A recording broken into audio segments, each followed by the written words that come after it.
Buongiorno, welcome to Tuscany.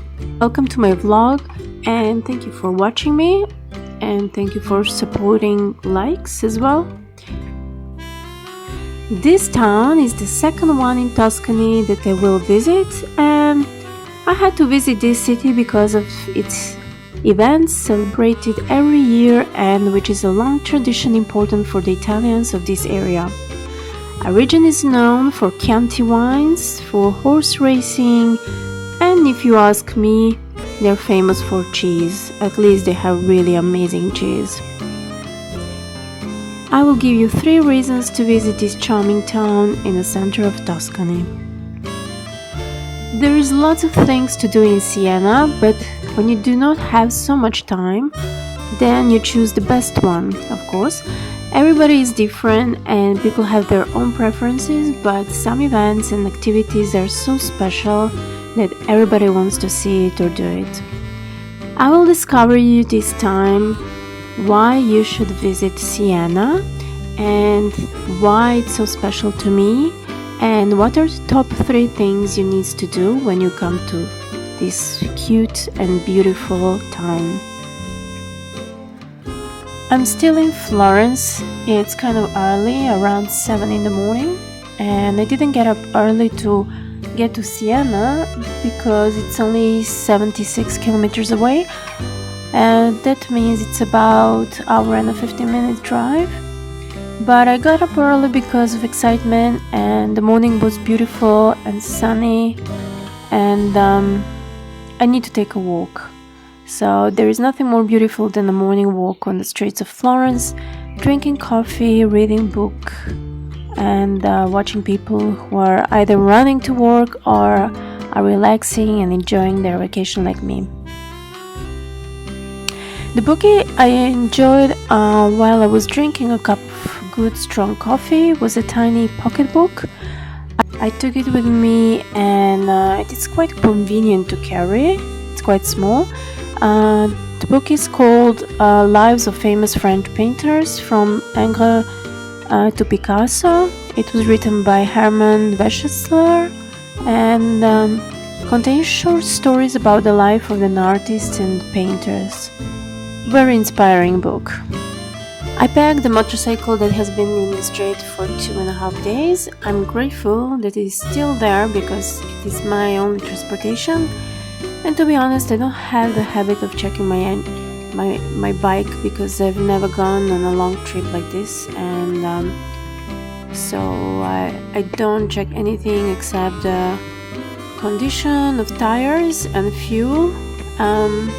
Maybe oil sometimes. As I try always also to have a good motorcycle parking lot, as safe as it is, either under camera surveillance or in a private parking lot or in a garage.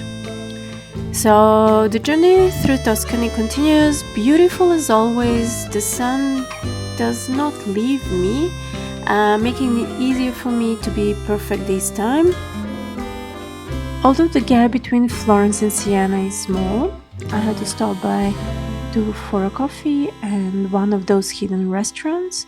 And the restaurant was not open, but they served me a coffee and I could enjoy myself somewhere in the middle of the Tuscany under the open sky. It's around 11 a.m. and it's time to move on. After 20 minutes I arrived in Siena, very excited to see the accommodation I had booked. A couple of days earlier I found a last-minute deal. It was 50% discount on 11th century castle accommodation. Can you just imagine? There's nothing more beautiful than staying in a castle that is so old. The view from the room is phenomenal and so romantic and inspiring. My bed was made of steel and the walls and ceiling looked really rustic. Simply perfection. The road to the castle itself wasn't really the best for motorcycle, at least for my type, and but it wasn't so bad.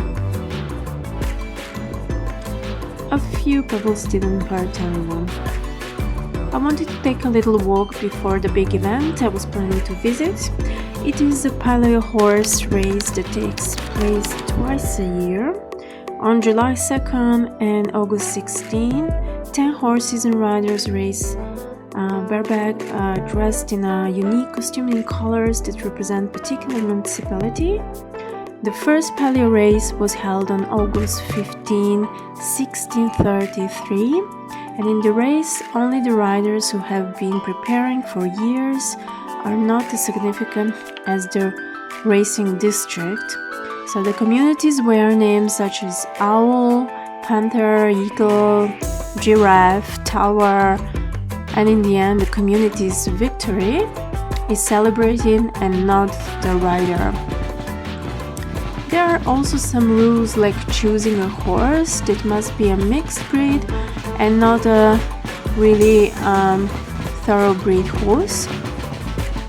Also, judges or commissions select horses so that there are no favorites, but that your horse are kind of similar, all of them. If you want, you can buy tickets and sit properly like normal people, but not me. I wanted to feel atmosphere, and you are in the middle of the crowd that it's pushed by people, and that reminds me a little bit of a demonstration. However, it turns out to be a lot of fun, listening lots of Italian arguing, laughing, crazy words I don't even understand. And since I don't speak Italian, I wasn't sure if they were discussing or just commenting or just swearing.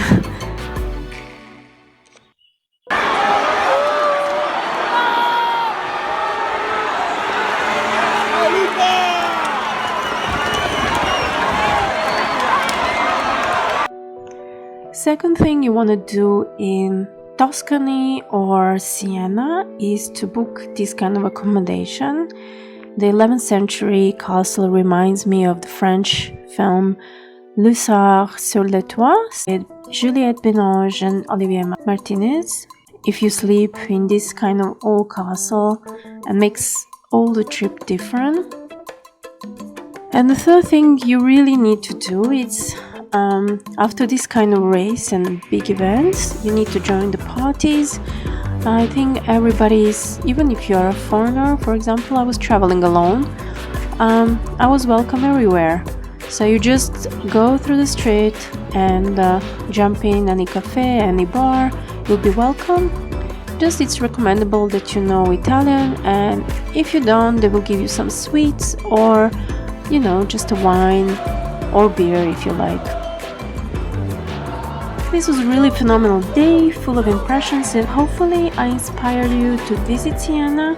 Maybe you will discover other 3 things or reasons to visit Siena, and if you do, please share with me so I can do it next time. And next time is another new day, full of excitement. My dear people, if you have any questions related to this story, this video, or generally associated with the whole trip through Italy, feel free to write below the video. If you need more information about the trip, accommodations, where to go, just feel free to ask.